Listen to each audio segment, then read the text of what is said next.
Academic Dance Group New Jersey-с хүрэлцэж ирсэн байна. За энэ хамтлаг маань 3 дугаар байрны шагналыг хүртсэн Evangeline Bakir, Sagana Peru, Susana Manze Wilco.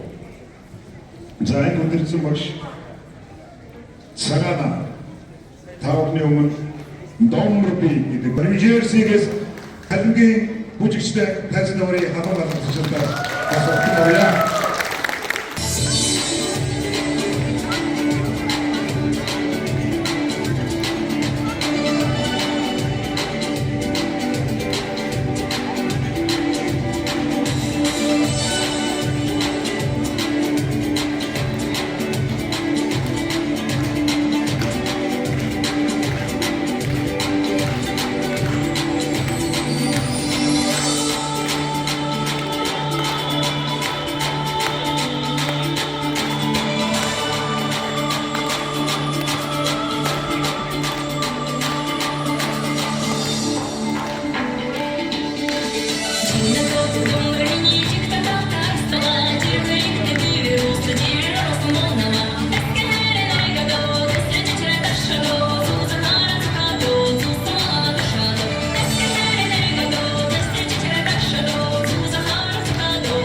Thank you.